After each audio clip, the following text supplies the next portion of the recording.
अरे शक्ति पुत्र उर्फ रामवरण शुक्ला जी, आपके अंदर दम है तो श्री देवी जी को सर्व सृष्टि का रचयिता अपने सदग्रंथों से साबित करके दिखा दो। सिर्फ उवाबाई बकने से नहीं होता, हवा में तीर मारने से नहीं होता। और अब मैं आपको कबीर साहब जी को सर्व सृष्टि रचयिता पवित्र सदग्रंथों से सिद्ध करके दिखाता हूँ।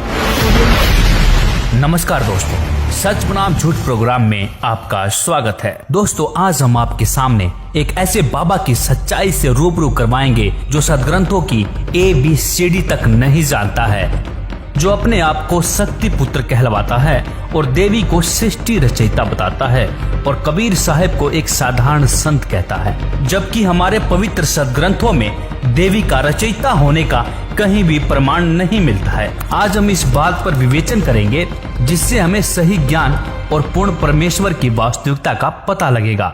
इस तरह हम भ्रमित होने से भी बच सकेंगे और सत्य व असत्य की पहचान कर सकेंगे। आज हम दिखाएंगे कि मिथ्या बोलकर जनता को भ्रमित करने में और सदग्रंथों के प्रमाण में जमीन आसमान का अंतर है। अनेकों लोग पड़े हुए हैं जो आज कबीर जैसे संत को अनेकों लोगों का मालिक बताते हैं। हर संतों का सम्मान होना चाहिए, मैं कबीर का भी सम्मान करता हूं, मगर एक संत के रूप में, एक साधक के रूप में, मगर उसे इतना बड़ा साबित कर दिया जाए, ऐसी स्थिति पैदा कर दी जाए कि वो सभी लोगों का मालिक है। सभी लोगों की मालिक वह माता आदि शक्ति जगत जननी जगदम्बा है, जो अजर अमर अविनाशी है। अरे हमारे ऋषियों मुनियों ने जो अनंत लोगों की रचना करने की सामर्थ्य रखते थे, नए स्वर्ग की रचना करने की सामर्थ्य रखते थे। अरे बाबा जी जरा ठहरो, अभी प्रमाणित करते हैं सभी लोगों का मालिक कौन है। वाक शक्ति जिनमें थी, अलौकिक क्षमताएं जिनमें थी, जो एक लोक से दूसरे लोक में सशरीर विचरण करते थे, उन्होंने भी अपने आप को कभी सर्वशक्तिमान सत्ता नहीं कहा।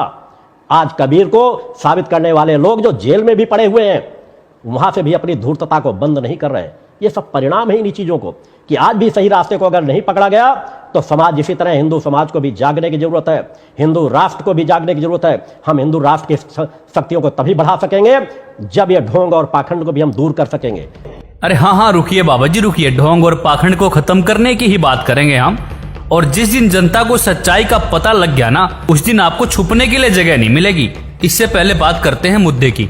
ये बाबा जी बताते हैं कि देवी शक्ति ने सृष्टि की रचना की, लेकिन दोस्तों वास्तविकता ये है सृष्टि की रचना करने वाला परम अक्षर ब्रह्म, जिसका वास्तविक नाम कबीर है।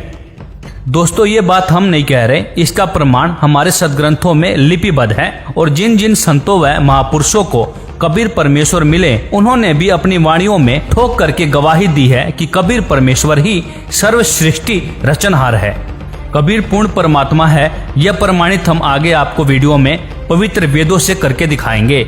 पहले बात करते हैं देवी जी के ऊपर, जिसमें देवी जी खुद देवी भागवत महापुराण में किसी अन्य ब्रह्म की पूजा करने को कहती है। वह अपनी पूजा भी करने को मना करती है और ब्रह्म श्रीमद् भागवत गीता में कहते हैं कि वह परम ब्रह्म है जो सर्व सृष्टि उत्पादक और पूजनीय है।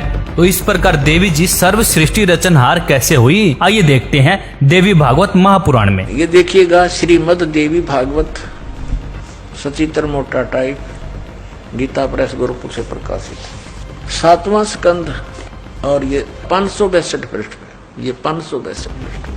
देवी के द्वारा हिमालय को ज्ञानोपदेश और ब्रह्म स्वरूप का वर्णन। सौम्य इसको अविनाशी बता रही है ब्रह्म को, दुर्गा अक्सर ब्रह्म कहती है।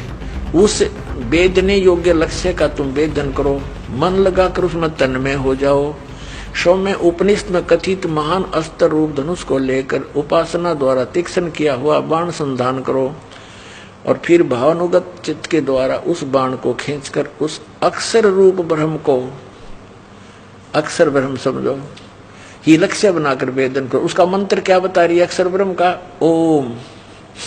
प्रणव माने ओम, धनुष है, जीवात्मा जाप करे और ब्रह्म को उद्देश्य रखे।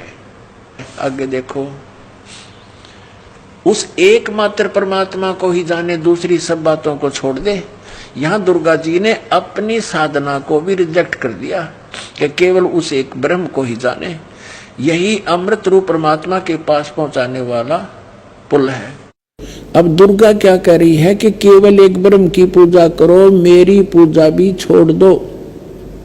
इस आत्मा का परमात्मा का को ओम के जप के साथ ध्यान करो।